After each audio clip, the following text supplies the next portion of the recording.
Good morning po sa inyong lahat. Naniniwala po ko magandang umaga natin dahil ginising tayo ni Lord, binigyan tayo ng lakas at nasa church tayo ngayon sumasamba sa Kanya. Ang ganda ng umaga natin. Amen o ba doon? Purihin po ang Panginoon. Minsan pa po palakpakan natin ang Diyos. Praise God. At nais ko na po magsimula sa ating pag-aaral ng salita ng Diyos. Kilala ho nating lahat ito. Tama ho ba? Ayan, ayan. Nadidelay siya.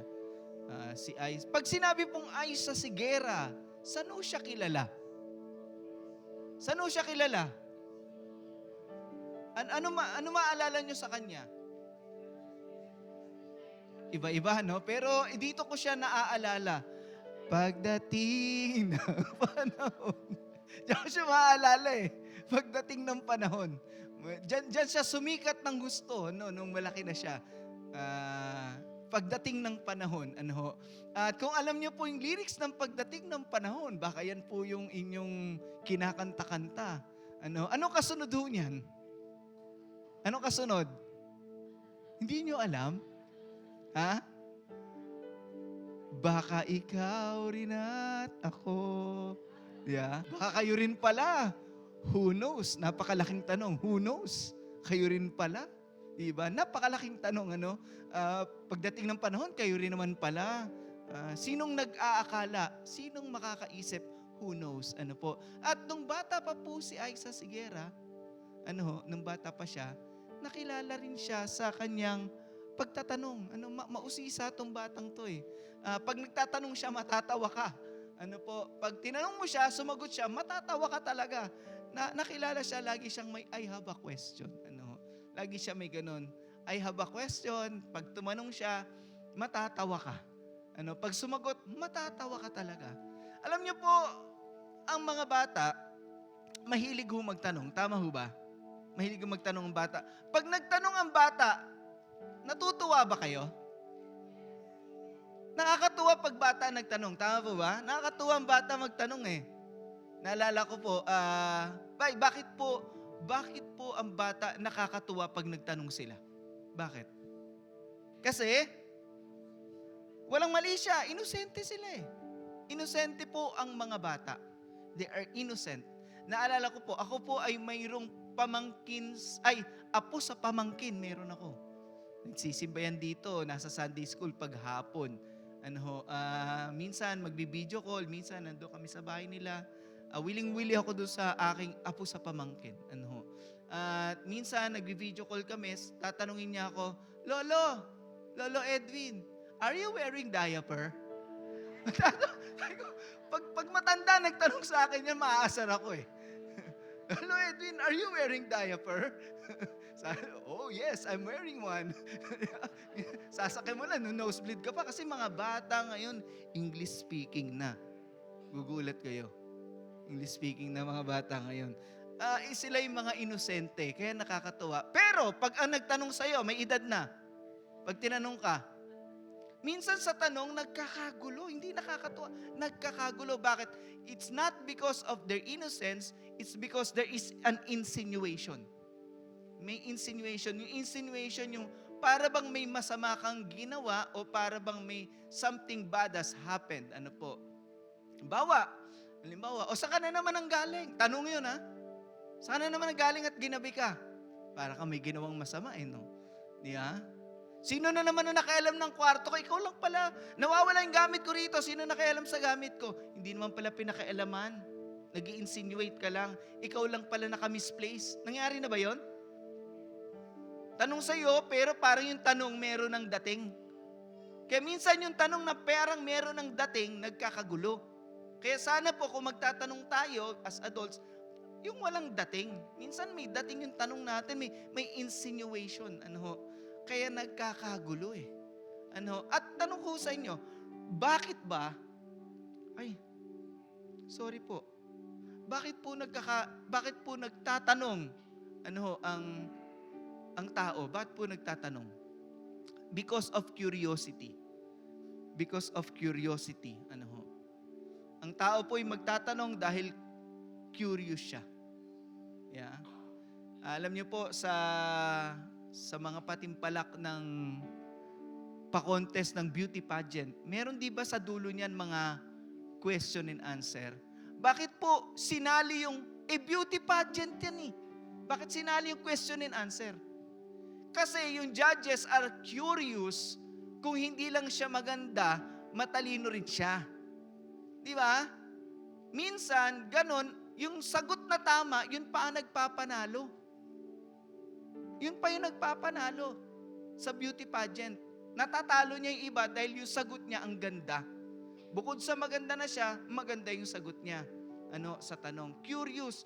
At alam niyo yung curiosity, minsan may mga tao na just out of curiosity, marami silang tanong. Yan yung mga usisero, yung mga marites, yan, dyan bumabagsak sa kategorya na yan. Yung mga marites at usisero. They are so curious, they ask questions. At hindi lang po dahil sa curiosity tayo ay nagtatanong, we are asking because we are confused. Ako na lang. We are confused. Because we are confused. Nalilito tayo. Confused tayo kaya tayo nagtatanong. Naranasan nyo na ba na kayo ay iligaw ng Google Maps o Waze? Tinanong mo siya, niligaw ka, mapapatanong ka sa tao. Kasi confused ka, hindi mo alam ang daan eh. Di ba? Sa buhay na to, maraming confusion and questions are asked so that it would bring clarity sa buhay po natin.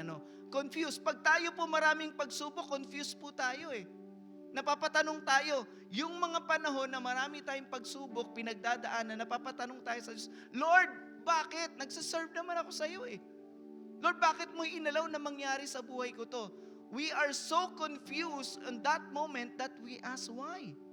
We could not explain why. And then we ask questions. Kaya ngayong umaga, ang pag-uusapan po natin, ang title po ng mensahe ay questions. Katanungan. Maraming katanungan. Pwede ba tayo muko saglit, manalangin ho tayo. Lord, we thank you today because we believe your presence is here. So Lord, as we worship you, we pray that you would touch our lives today. Panginoon, mangusap ka sa amin, pagpalain mo kami, kailangan namin ng salita mo. Yung mga tanong namin, kayo pong nakakasagot niyan. At Lord, kayo po nagbibigay ng liwanag at gabay sa buhay namin, Panginoon. Gabayan kami ng iyong salita, purihin ka sa pangalan ni Jesus. Amen at amen. Palakpakan nga po natin ang Panginoong Diyos. So talking about questions, napatanong ako ngayon. Napatanong ako ngayon. If man is asking questions, does God ask questions to man? Kung ang tao ay nagtatanong sa Diyos, ang Diyos kaya nagtatanong sa tao? Nagtatanong ba ang Diyos sa tao? Marami tayong tanong sa Kanya. Pero siya kaya, may tanong din ba siya sa'yo? At sabi ko, ano kaya ang unang tinanong ng Diyos sa tao? Ano kaya ang unang tinanong ng Diyos sa tao? Alam niyo po, ang unang tinanong ng Diyos sa tao ay ito. Where are you? Where are you? Di ba usong-usong ngayon yung, where na you? Where na you? Dito na me. Si Lord ang nauna doon. Si Lord ang nauna doon.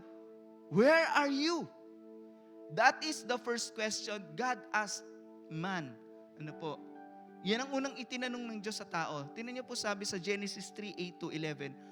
Then the man and his wife heard the sound of the Lord God as he was walking in the garden in the cool of the day. Ang ganda ng panahon, There is a garden. What a scene.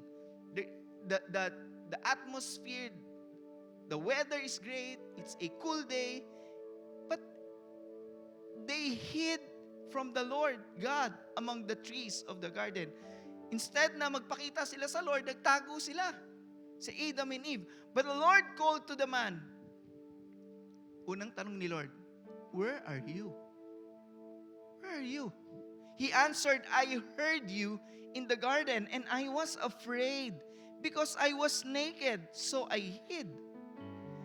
And he said, who told you that you were naked? Have you eaten from the tree that I commanded you not to eat from? Wow. ang unang tanong ni Lord, where are you? Now, napatanong ulit ako.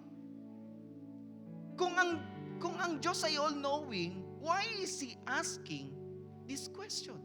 Tama o ba? Sino niniwala ang Diyos all-knowing? Alam niya na sa nagtatago yung Adam and Eve. Di ba? Pero ba't magtatanong ka pa? Di ba kayo napatanong doon? Why is He asking Adam and Eve, where are you, when He knows where they are? Why? Di ba? Now, iniisip-isip ko, ano kaya dahilan? Bakit all-knowing ang Diyos, pero nagtatanong pa? Now, this is what I have discovered. Why would God ask Adam and Eve, where are you, if He is all-knowing? Una po, because He wants to show His concern. He is concerned. Concerned po ang Panginoong Diyos. Amen ho ba doon? Kaya niya tinatanong, hinahanap ko kayo eh. Pag hinahanap mo, ba't mo hinahanap? Kasi mahalaga sa'yo. Wala sila sa lugar na dapat makita sila ng Diyos. Wala sila sa lugar na dapat makita nila. Kaya ang tao, pag linggo, wala sa church. Where are you? Kasi dapat nandun ka sa lugar na dapat makita ka ng Diyos. He would be expecting you here, and He would not see you. Where are you? Although He knows where you are, but He would be asking, where are you? Because I'm concerned of you. Kasi mahalaga ka sa akin. Amen po ba? Di ba sa buhay natin, hinahanap natin yung mahalaga sa atin? Ba't mo hanapin yung hindi mahalaga sa iyo? Kung hindi sila mahalaga sa Diyos, bakit pa sila hahanapin ng Diyos? Pag-isipan niyo po yun. Pag-isipan niyo po yun. Kaya ka hinahanap ng Diyos kasi mahalaga ka sa Kanya. Concerned si Lord sa iyo. Sabi mo sa katabi mo, concerned si Lord sa iyo. Kapag nawawala ka sa Kanya, concerned siya sa iyo. Hinahanap ka niya. Because He is concerned of you. Ba't ko pa hanapin yan kung di na mamahal? Di, pakialam ko. He is asking this question because He is so concerned of us. Pangalawa, He asked this question because He wants an open communication. Ito naiintindihan ko. Ang Diyos nagtatanong, kahit alam na niya, kasi gusto niya mag-communicate tayo sa Kanya. Yun ang gusto niya. Gusto kang kausap ni Lord. Gusto tayong kausapin ng Diyos. Sino niniwala doon?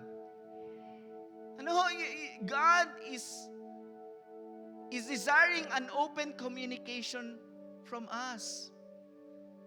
Kasi bakit mo pa itatanong? Para mag-usap kayo. Para mag-usap kayo. Gusto niya ng communication. Gusto niya ng open communication sa atin. Pwede na ngang hindi kausapin ni Lord, di ba? Bakit? Kausapin ko pa yan, di nga ako sinunod niyan. Kung tao yan, ha? Kung kakausapin yan, di nga ako sinunod. Pero, tinatanong niya para makikipag-usap ang tao sa kanya. Amen na ba doon? Kaya tingnan nyo, pag nagkakasala, ang ginawa nila, nagkasala, nagtago. Kaya talagang kasalanan, magtatago ka dyan eh. Kaya kung may tinatago kang kasalanan, kapatid, tandaan mo, wala kang lusot. Wala kang lusot. Maniwala ka sa akin. Wala kang lusot. Pero yun ang gagawin ng tao pag gumawa ng kasalanan, magtatago yan. Tatago niya ng kasalanan niya, magtatago yan. Pero gusto ni Lord makipag-usap ka sa Kanya. Tingnan niyo po sabi niya. Yung sabi ng Panginoon, Isaiah 1:18, come on now. Let's discuss this, says the Lord. Yun na. Pag-usapan natin to. Alam niyo po, di ba, ano yung tagline ni Tito Boy? Ano yung tagline ni Tito Boy? Tara, usap tayo. Nauna si Lord dun. Galing, no? Si Lord lagi una. Hindi nauna si Tito Boy. Si Lord ang nauna doon. Tara, usap tayo. Tara, usap tayo. Nagkasala ka? Though your sins are bright red, they will become as white as snow. Though they are dark red, they will become as white as wool. Tara, usap tayo. Hindi ako magpatawad. Pero makipag-usap ka. Hindi ako magpatawad sa'yo. Tara, usap tayo, pero makipag-usap ka. Kaya nagtatanong ang Diyos, where are you? Because He wants an open communication from us. Amen ho ba? Andiyan pa ho ba kayo? At tinan nyo po, sa Bible, di ba, sino dito madalas manghingi kay Lord? Ay, wala nanghihingi kay Lord dito? Sino dito nanghihingi kay Lord? Nanghihingi tayo kay Lord, pero alam nyo ba, bago ka pa manghingi, alam na ni Lord? Ang hihingin mo at ang kailangan mo, alam na ni Lord. Sabi ng Panginoong Yesus, don't be like them, referring to the Pharisees. For your Father knows exactly what you need even before you ask Him. So kung alam na ng Diyos ang kailangan mo, tihingin mo, bakit ka pa makikipag-usap bakit ka pa manghihingi at makikipag-usap? Kasi gusto nga ng Diyos, bagamat alam na niya ang kailangan mo, alam na niya ang pangangailangan mo at gusto mong hingin, gusto niyang mag-usap tayo. Makausap tayo. Ilang gusto ni Lord? Makausap niya tayo. Amen po ba? Ganda, no? Pangatlo,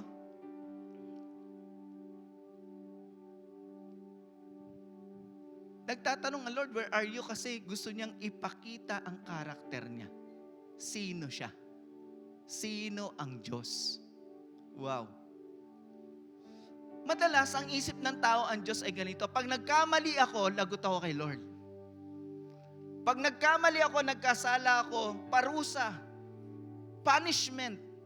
God is a God that is maliit ang pasensya sa pagkakamali. Siya ang Diyos na galit. Laging galit. Yun ba ang Diyos? Yun ba ang Diyos? Itong question na itong daming ni-reveal sa akin ito. Bakit? I have seen the character of God. Dito nakita ko po na ang Diyos ay hindi yung Diyos na puro galit. Pag nagkamali ka, parang pulis na, halika dito, presinto ka. Pagdusahan mo yan, laya, ganun. Mali naman, pasok ka.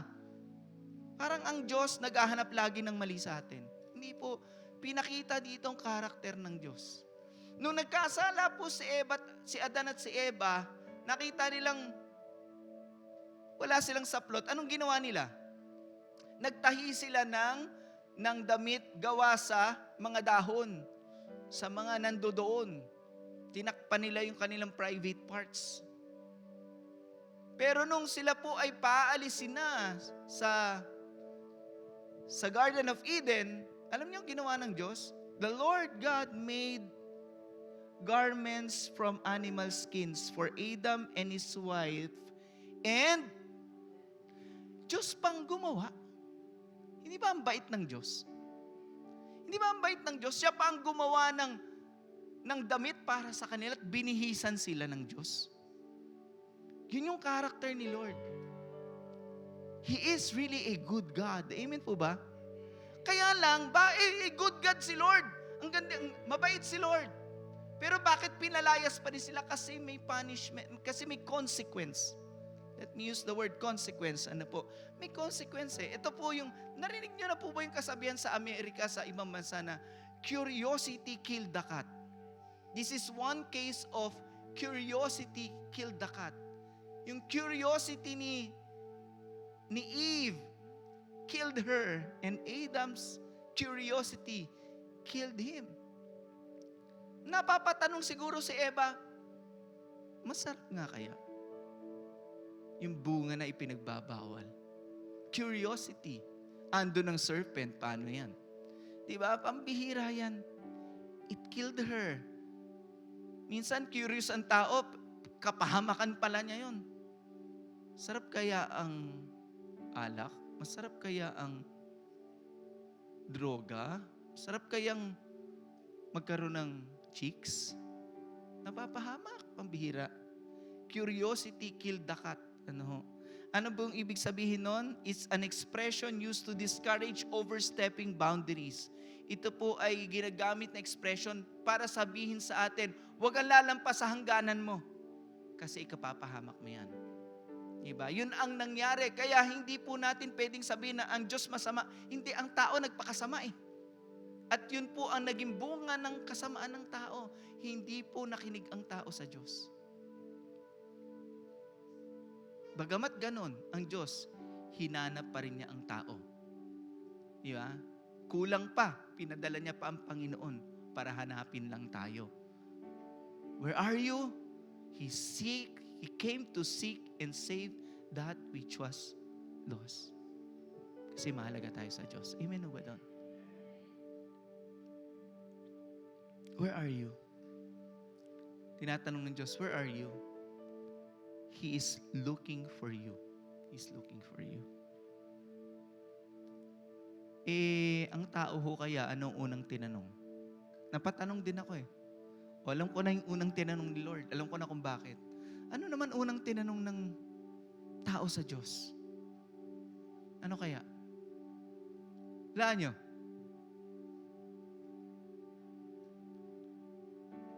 Ito pong unang tanong ng tao. Am I my brother's keeper? Ako ba ang nag-iingat sa kapatid ko? Pakialam ko dyan.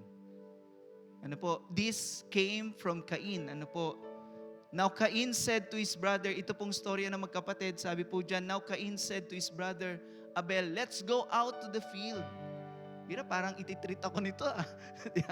While they were in the field, Cain attacked his brother Abel and killed him. Wow! Tara, punta tayo sa bukid. Kala niya magbabanding sila.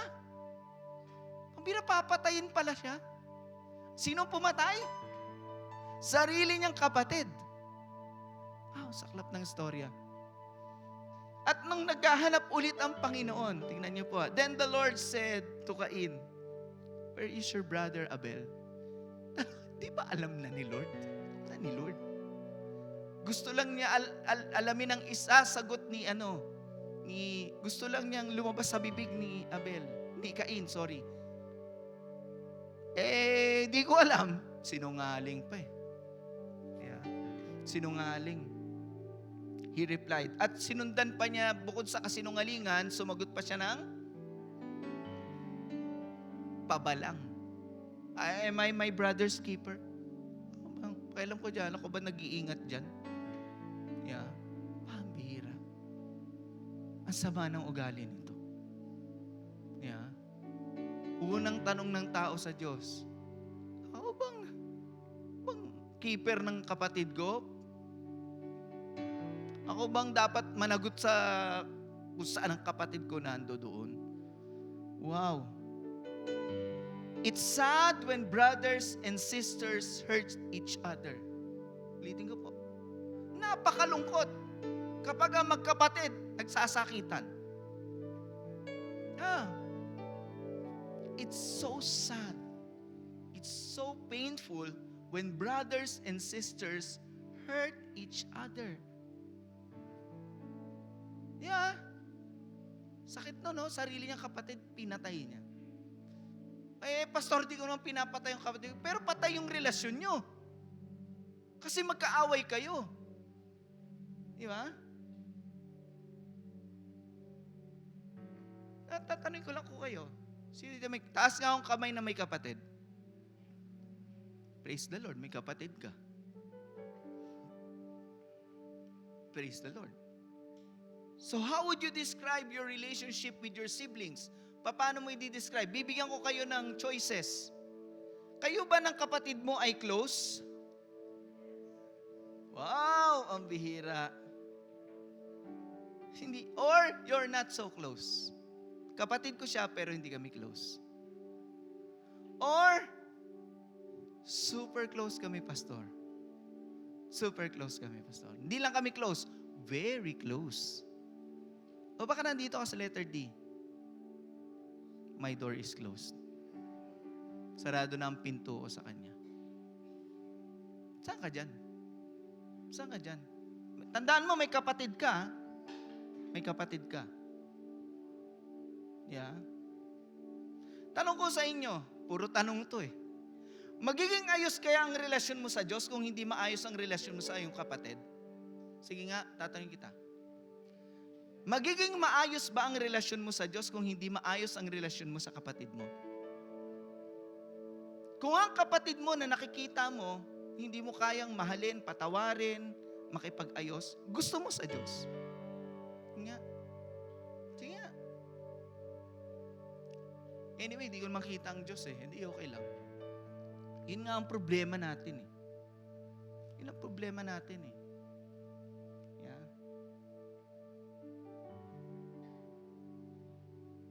Alam niyo po, yung relasyon mo sa kapatid mo o sa kapwa mo, nakaka-apekto sa relasyon mo sa Diyos yan. Ulitin ko po, yung relasyon mo sa kapatid mo o kahit sa kapwa mo, nakaka-apekto yan sa relasyon mo sa Diyos. Amen o ba? Nakaka-apekto yan. So, paano mo aayusin yung relasyon mo sa Diyos kung sa relasyon mo sa kapatid mo, walang-wala na? Bakit ganon? May dalawa pong uri ng kapatid na meron tayo. Dalawang uri. Una po, yung kapatid sa laman, earthly parents. Earthly parents. Tinanong ko kayo kanina, sino dito may kapatid? Nagtaas kayo ng kamay. Mapalad kayo, may kapatid kayo. Yung anak ko, wala. Gusto niyang magkaroon ng kapatid, pero wala siyang kapatid. Sorry na lang. Yeah?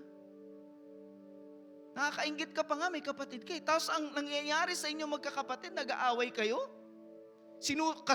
Kinasusuklaman yung isa't isa, pambihira naman, no? Tandaan nyo, magkapatid kayo sa laman. Amen po ba? Baka may galit ka sa kapatid mo, tanggalin mo yan. Tanggalin mo. Magkapatid kayo sa laman. Tandaan mo yun. Kapatid kayo sa laman. Bira. Bakit to natin pinag-usapan? Gusto ni Lord, maayos yung pamilya natin. Sayang ang panahon, maiksi lang ang buhay. Amen po ba? Iiyak tayo sa kabaong, pabihira. Kasi sinayang natin lahat ng panahon. Nakipag-away lang tayo sa buong buhay natin. Yeah? Kapatid mo sa laman, mapalad ka, may kapatid ka, mahalin mo siya. Huwag yung patay na, dun mo mamahalin. Dun mo mamimiss. Yeah? Meron din tayong kapatid sa spirito. Ito ay sa ating Heavenly Father. Tayo po, magkakapatid tayo. Ganito dinisenyo ng Diyos ang pamilya niya. Siya ang ating ama, tayo ang magkakapatid.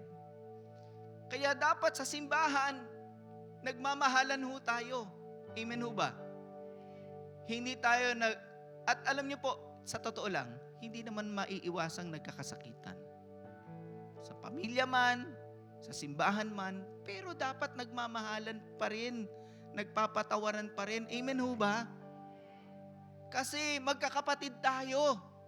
Nakalimutan natin yung lalim ng ibig sabihin ng kapatid. Kasi lagi na po nating naririnig yung salitang kapatid, malalim palang kapatid. Kaya gusto ni Lord, wala pong magulang na nagiging masaya na nag-aaway ang mga anak nila. Tama ho ba? Walang magulang na magiging masaya na nag-aaway ang mga anak nila. Kahit ang ating amang nasa langit, hindi niya magiging kaligayahan yon na nag-aaway sila. Gusto niya nagmamahalan. Magmahalan po tayo. Mahalin natin yung kapatid natin. Amen po ba? Sa spirito man yan o sa laman. Amen po ba doon? Alam niyo po,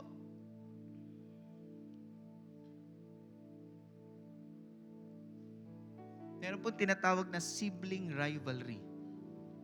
Narinig niyo na yan? Sibling rivalry.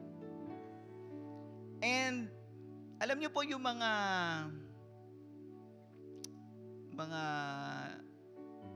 researchers, mga matatalino, dalubhasa, they know that it even started way back when we were children.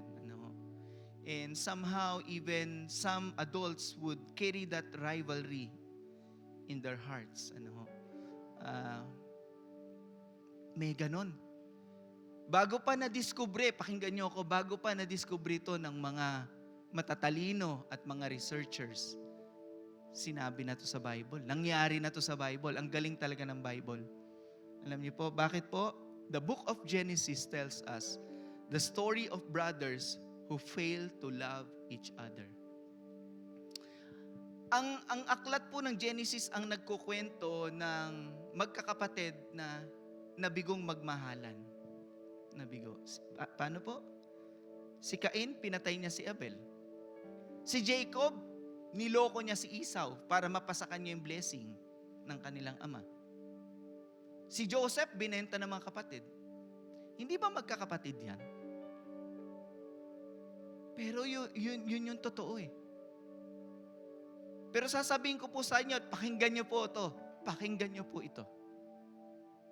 I hope tumago sa puso mo to. Brothers and sisters are made for each other. Sana tumago sa puso mo to. Brothers and sisters are made for each other. Bakit? Yung magiging kapartner mo sa buhay mo, di mo pa nga nakikita yun eh. Pero si Lord na ang pumili, lumikha at pumili na siya ang maging kapatid mo. You are made for each other. But you despise each other. How painful is it? Kapatid, tandaan mo to, sana tumago sa puso mo to. You are made for each other. Hindi yung nobyo mo, hindi yung pogi dyan o maganda dyan. Ang una, you were made for each other. Magkakapatid kayo. Magmahalan kayo. Amen po ba? Magpatawaran kayo. Kainin mo yung pride mo. Doon lang gagaling ang tao. Di ba, kwento ko na sa inyo, humility heals. It heals us. Diyan pa ho ba kayo? Kaya nyo pa? Konti na lang. Pangatlong tanong, meron pang isang karakter eh. Yung serpent, si Satanas. Ano kayang unang tinanong ni Satanas? Ito ba ang chismis? Yeah. Talaga ba? Did God really say, you must not eat from any tree in the garden? Sinabi ba talaga ng Diyos? Ito ang una niyang tanong. Sinabi ba talaga ng Diyos? Grabe itong demonyo na to eh. Talagang makikinig ka ng salita ng, narinig nila yung salita ng Diyos, pero sasabihin niya, sinabi ba talaga ng Diyos?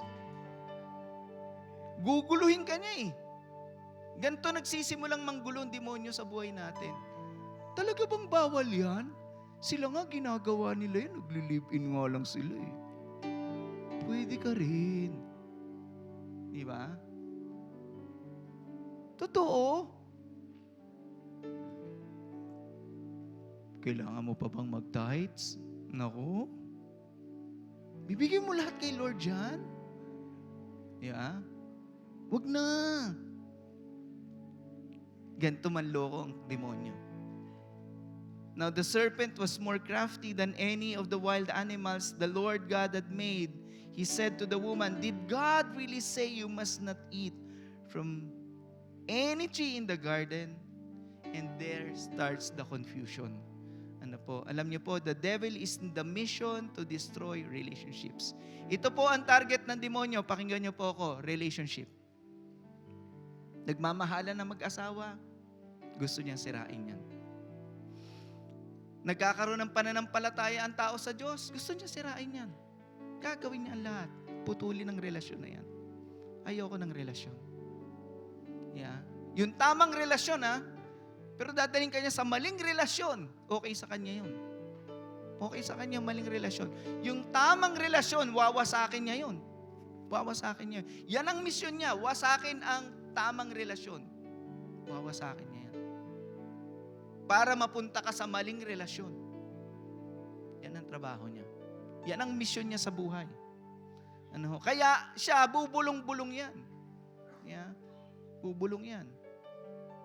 He will cast doubts in your heart. No?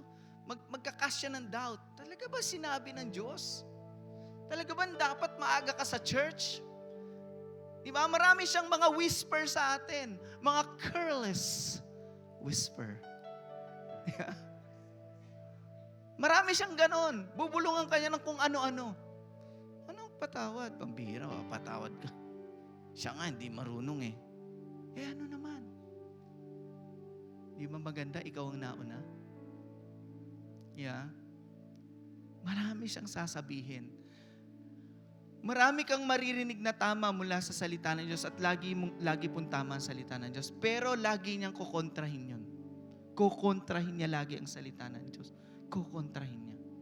Eh, di ka nagagaling. Gagaling ka pa kaya? Baka hindi na ha. Yung mga ganon. Yeah. Hindi mo na, baka bayaran mo pa, hindi mo na babayaran yung utang mo. Yeah. Lahat ng confusion ilalagay po niya sa isip ng tao. Magbibigay muna siya ng doubt para magkaroon ng confusion ang tao. Ano? Yan po ang kanyang trabaho. At ang goal niya, makasira ng relasyon. At gusto niya, huwag tayong maniwala sa salita ng Diyos. Ayaw niya yun. Never. Huwag kang maniwala sa salita ng Diyos. Ayaw niya yan. Yan ang kanyang trabaho. Huwag kang maniwala sa salita ng Diyos.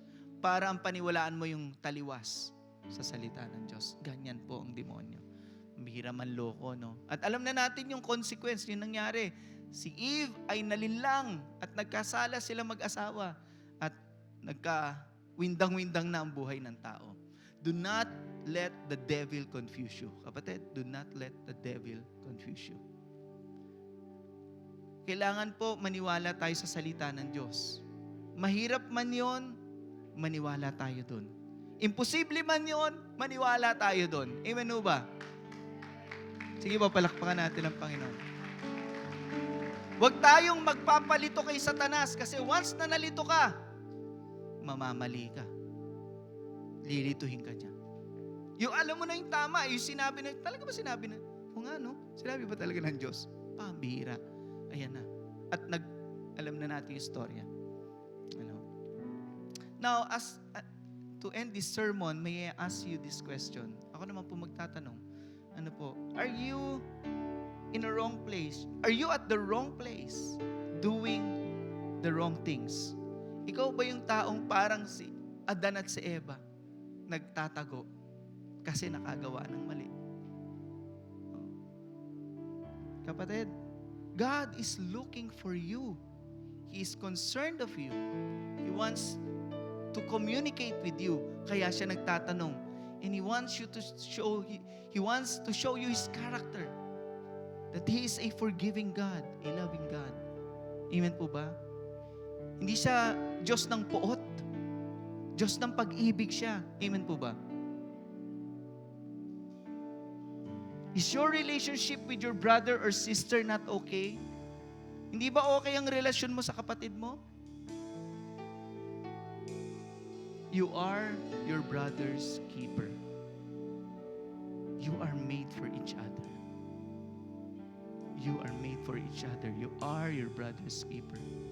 At pangatlong tanong, are you listening to the doubts and confusion that comes from the devil? Nakikinig ka ba dun?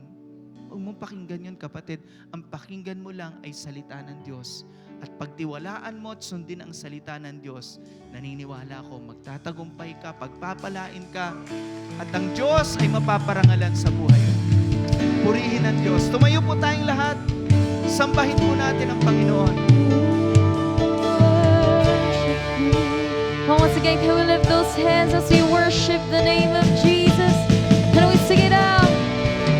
And the praise is yours, and the praise is yours. You're the one we bow before, reigning over us as we lift you up. You will reign forevermore, and the praise is yours.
you, God.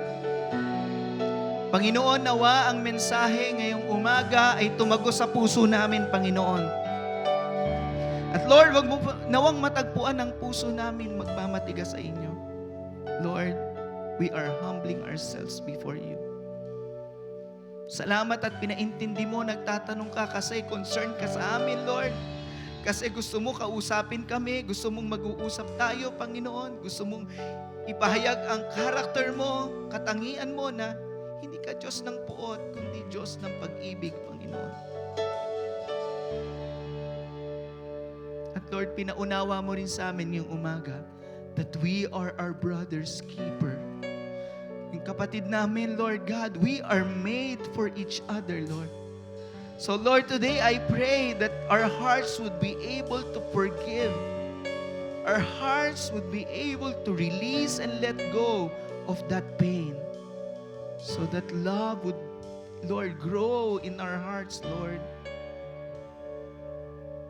At Lord, wag mo pong hayaan, Panginoon, na wala kaming gagawin matapos naming mapakinggan ang salita mo. Marahil meron dito, Panginoon, nalalayo na siya sa iyo, Panginoon. Lord, I pray for that person.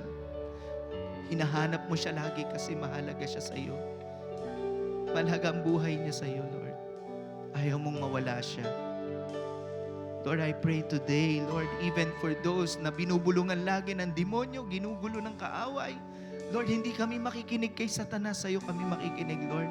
Hindi namin nahayaang lituhin niya kami, guluhin niya kami. Sa iyo lang at sa iyo lang kami magtitiwala at susunod, Panginoon. Lord, today we thank you for your word and I declare your blessing and your favor and your healing and your strength upon your people today. We are so blessed, we declare it today. Your presence is with us. Lord, we receive your word today. At lalabas kami sa lugar na to, Lord God. Dala ang iyong salita. Ipapamuhay namin ito, Panginoon. At pupurihin ka namin, Panginoon, ngayon at magpakailanman. Sambahin ka, O Diyos. I pronounce blessing to your people. And as we end this service, we are giving you all the glory, the praise, the honor, the worship that you deserve.